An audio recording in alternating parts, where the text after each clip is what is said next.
then brought them water in a beautiful golden ewer, and poured it into a silver basin for them to wash their hands, and she drew a clean table beside them. An upper servant brought them bread and offered them many good things of what there was in the house.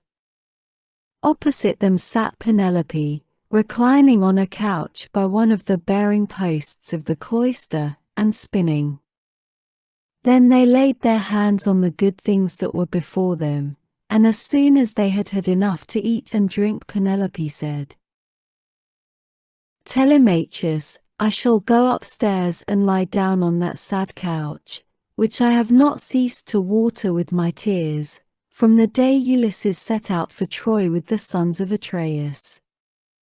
You failed, however, to make it clear to me before the suitors came back to the house, whether or no you had been able to hear anything about the return of your father." "I will tell you then truth," replied her son. "We went to Pylos and saw Nestor, who took me to his house and treated me as hospitably as though I were a son of his own who had just returned after a long absence. So also did his sons, but he said he had not heard a word from any human being about Ulysses, whether he was alive or dead. He sent me, therefore, with a chariot and horses to Menelaus. There I saw Helen, for whose sake so many, both Argives and Trojans, were in heaven's wisdom doomed to suffer.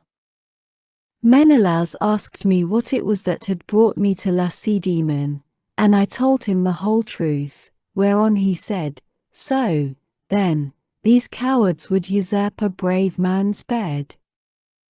A hind might as well lay her newborn young in the lair of a lion, and then go off to feed in the forest or in some grassy dell. The lion, when he comes back to his lair, will make short work with the pair of them, and so will Ulysses with these suitors. By Father Jove, Minerva, and Apollo, if Ulysses is still the man that he was when he wrestled with Philomelides in Lesbos, and threw him so heavily that all the Greeks cheered him, if he is still such, and were to come near these suitors, they would have a short shrift and a sorry wedding. As regards your question, however, I will not prevaricate nor deceive you, but what the old man of the sea told me, so much will I tell you in full. He said he could see Ulysses on an island sorrowing bitterly in the house of the nymph Calypso, who was keeping him prisoner, and he could not reach his home, for he had no ships nor sailors to take him over the sea. This was what Menelaus told me, and when I had heard his story I came away. The gods then gave me a fair wind and soon brought me safe home again." With these words he moved the heart of Penelope. Then Theoclymenus said to her, "Madam, wife of Ulysses, Telemachus does not understand these things. Listen therefore to me, for I can divine them surely, and will hide nothing from you. May Jove the King of Heaven be my witness, and the rites of hospitality, with that hearth of Ulysses to which I now come, that Ulysses himself is even now in Ithaca, and, either going about the country or staying in one place, is inquiring into all these evil deeds and preparing a day of reckoning for the suitors. I saw an omen when I was on the ship which meant this, and I told Telemachus about it." "May it be even so," answered Penelope. "If your words come true, you shall have such gifts and such goodwill from me that all who see you shall congratulate you." Thus did they converse. Meanwhile the suitors were throwing discs, or aiming with spears at a mark on the levelled ground in front of the house, and behaving with all their old insolence. But when it was now time for dinner, and the flock of sheep and goats had come into the town from all the country round, 140, with their shepherds as usual, then Medon, who was their favorite servant and who waited upon them at table, said, "Now then, my young masters, you have had enough sport, so come inside that we may get dinner ready. Dinner is not a bad thing at dinner time." They left their sports as he told them, and when they were within the house, they laid their cloaks on the benches and seats inside, and then sacrificed some sheep, goats, pigs, and a heifer, all of them fat and well grown, 141, thus they made ready for their meal. In the meantime Ulysses and the swineherd were about starting for the town, and the swineherd said, "Stranger, I suppose you still want to go to town today, as my master said you were to do. For my own part one should have liked you to stay here as a station hand, but I must do as my master tells me, or he will scold me later on, and a scolding from one's master is a very serious thing. Let us then be off, for it is now broad day. It will be night again directly and then you will find it colder." 142. "I know, and understand you," replied Ulysses, "you need say no more. Let us be going, but if you have a stick ready cut, let me have it to walk with, for you say the road is a very rough one." As he spoke he threw his shabby old tattered wallet over his shoulders, by the cord from which it hung, and Eumaeus gave him a stick to his liking. The two then started, leaving the station in charge of the dogs and herdsmen who remained behind. The swineherd led the way and his master followed after, looking like some broken-down old tramp as he leaned upon his staff, and his clothes were all in rags. When they had got over the rough steep ground and were nearing the city, they reached the fountain from which the citizens drew their water. This had been made by Ithacus, Neritus, and Polyctor.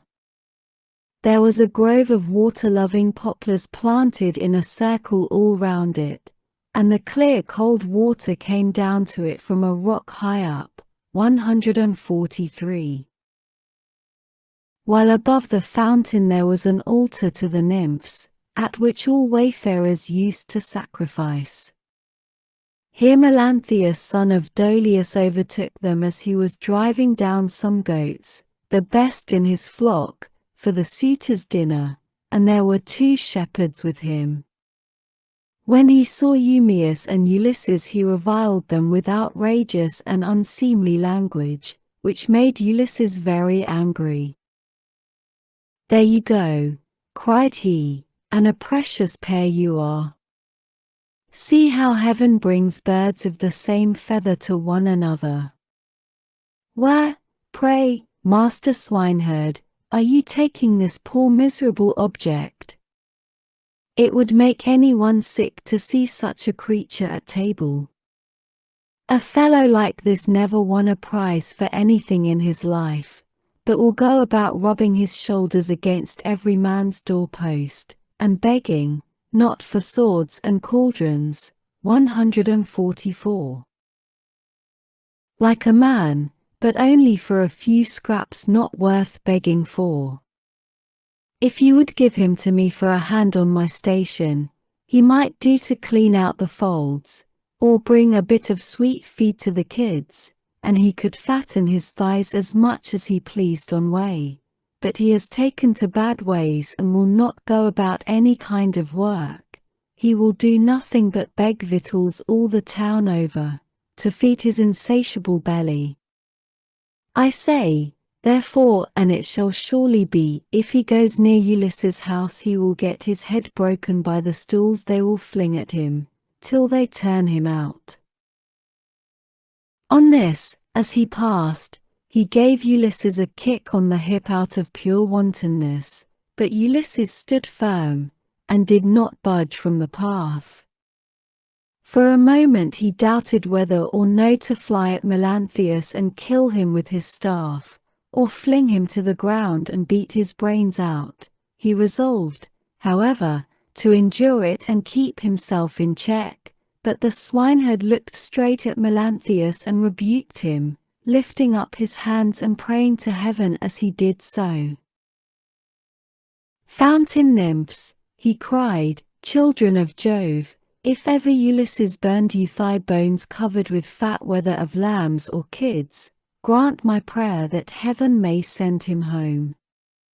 He would soon put an end to the swaggering threats with which such men as you go about insulting people, gadding all over the town while your flocks are going to ruin through bad shepherding." Then Melanthius the goatherd answered, "You ill-conditioned cur, what are you talking about?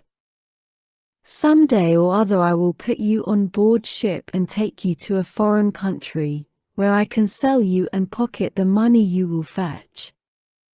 I wish I were as sure that Apollo would strike Telemachus dead this very day, or that the suitors would kill him, as I am that Ulysses will never come home again." With this he left them to come on at their leisure, while he went quickly forward and soon reached the house of his master.